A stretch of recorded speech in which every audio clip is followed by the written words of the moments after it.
Okay, I need to make a confession. I'm not too big on TikTok, which is the reason why I'm so terribly late at this feta cheese pasta party. But ever since I saw it, I knew I had to try it out because it looked so simple and the recipe looked just too good to be true.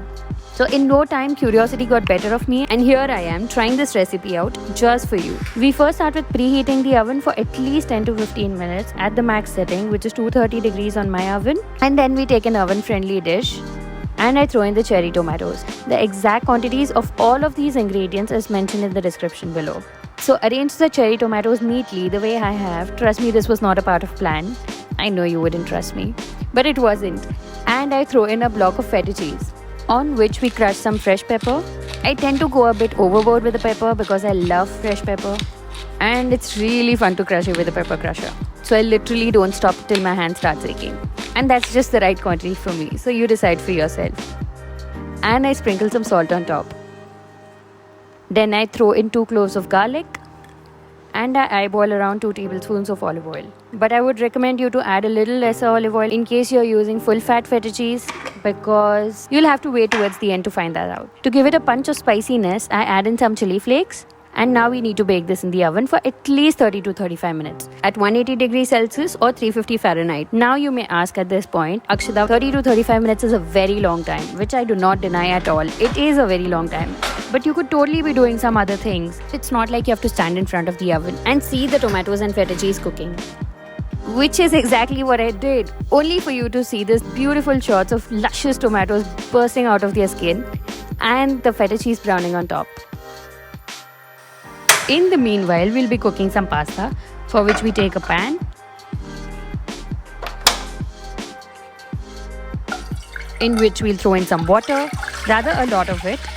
All you need to ensure is that you take enough pasta water for your pasta to boil freely so that it doesn't stick to each other, and dump in your pasta.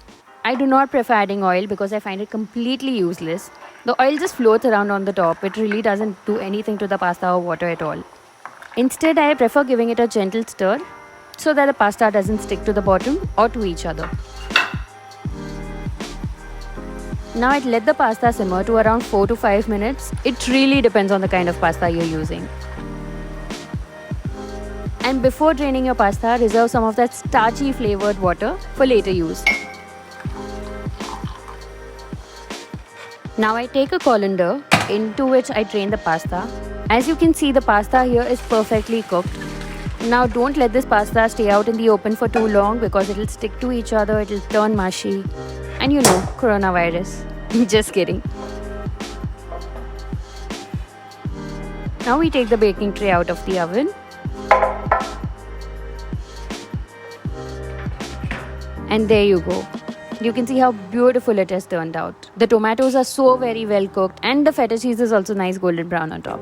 Now with the back of your fork, using all your might, you need to smash this mixture into a very smooth pasta sauce. The reason why I told you to use a little lesser oil, which I've written in the description as well, is because I used full fat feta cheese, which also left oil of its own. So the oil became a little too much, which is not a problem for me. But if it is for you, you may want to use lesser of it. And now I throw in the pasta that we cooked and the delicious pasta water, which is packed with those deliciously starchy flavors. And now we give it a good mix. Mix till it's all incorporated well together. But there's one main ingredient that's still missing, which I love on my pasta. That's right, it's dried oregano. So the reason why I put it towards the end is so that it doesn't burn while baking. And wait. I have something from my fresh garden. You know what it is. It's the basil leaves.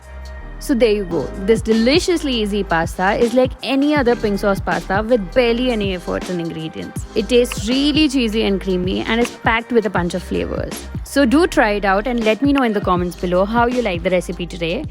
And subscribe for more. Thank you for watching. Bye bye.